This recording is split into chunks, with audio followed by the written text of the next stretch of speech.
જો આજે આપણે હસીશું બરાબર ને? હસવું એક ક્રિયા છે ને હસાવવું એક કળા છે સાહેબ. બધી વાત નડી સ્પષ્ટ હોય ને આપણે બહેનોથી શરૂઆત કરીએ. સાહેબ બહેનો હોય ને ગામડેથી શહેરમાં આવ્યા હોય અને સાહેબ પાણીપુરીને લારીએ જાય ને એટલે હું મજાક થાય તમે જોજો. हिंदी बोलता आवड़તું ન હોય અને ભૈયાજી ભાઈ ભૈયા મોટી મોટી પૂરી દેના કાઢા વાળી નો દેના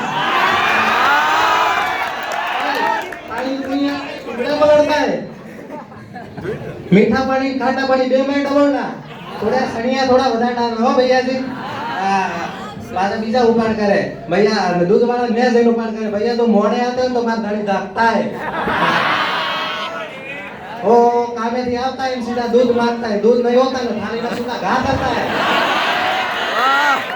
भाई मैं હું કેવું હમણાં એક બેંક છે ને જમા એનો પતિ આવ્યા એટલે જમાની થાળી મૂકી પડે કોરી રોટલી આપ્યો લોખી રોટલી એટલે પતિએ કીધું કે હું લોખી રોટલી દીધી છે સોપડીને દે ને એટલે પત્ની કહે આણ દીદી ઘી મંગાવ્યું છે ઘી લાવ્યા એટલે તો મને સામે બોલે છે પતિએ છૂટો ઘા કર્યો ફોનનો સામેથી છૂટો હાડસીનો ઘા આવ્યો આવડો મોટો લીંબુ જેવું ઢીમચું થઈ ગયું ભાઈ. અને પછી બહાર નીકળ્યો એટલે મને મળ્યો મેં કીધું હું થયું કે ઢીમચો થયું મેં કીધું ઘી ચોપડો. અને જો હું રસ્તામાં જતો હતો બરાબર એટલે મને બે એક ભાઈ અને બાપુ ઝઘડાતા હતા. બાપ દીકરાને બોલતો હતો મેં કીધું હું કામ ઝઘડાવશો કે આને સગપણ જોવા જવું છે પણ મેં કીધું હા એ તો બહુ સારી વાત છે સગપણ જોવા જવું એ તો બહુ સારી વાત કહેવાય હાલ તો બધા જોવા જાય છે.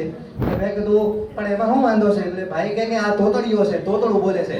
મેં તો કાંઈ વાંધો નહીં એને એમ કહો કે તારે બોલવાનું નહીં ગીત ગાવાનું જો સામેવાળા કાંઈ સવાલ કરે તો એમ થઈને અમારે નક્કી થયું અમે તો છોકરી જોવા ગયા બરાબર ખાટલા પાથરી નાખ્યા એટલામાં તો છોકરી આવી પિત્તળની રકાબી લઈને અને સા લઈને એટલે ઓલો તોતડીઓ મારે મગરને આમ તો પિત્તળની રકાબી સા અને આમ ચા નાખી એટલે પૂરેપૂરી ચા ભરી નાખી એટલે ટેરવા દાઝી ગયા. હવે બોલવાની ના પડેલી એટલે ગીત ગાવા માંડ્યો એ ધલમલા દે મને ધલમલા દે એટલે તો છોકરી બોલવા માંડી એ હાથમાં તે લતાડું ને એ માથે તી ઓ માના મદન તો ફૂટ મારીને બે એટલે તો છોકરીના બા ઉભા થયા એ અમારે જેવું જોતો હતું એવું જલી જ્યું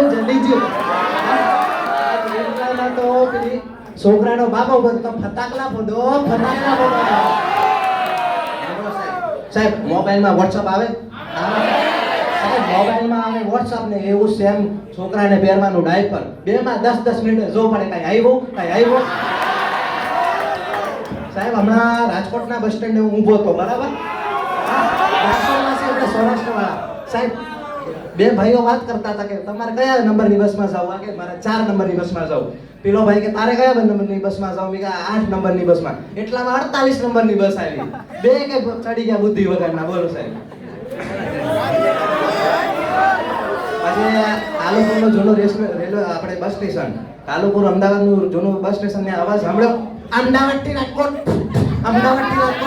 બગોદરા લીમડી ચોટેલા बराबर પછી આપણે રેલવે स्टेशन पर आवाज સાંભળ્યો હોય તો यात्रीगण कृपया ध्यान दीजिए प्लेटफॉर्म नंबर 1 पर आने वाली Karnavati superfast express Ahmedabad junction से मुंबई जंक्शन तक जाने वाली है उसमें कोई भी जनरल कंपार्टमेंट नहीं है.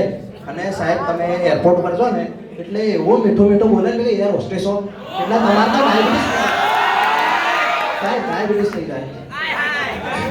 यात्री कृपया ध्यान दीजिए आगे जाने के 2 दरवाजे आगे हैं 2 दरवाजे बीच में है 2 दरवाजे पीछे है उसके आगे हरिद्वार है. बस बहुत है.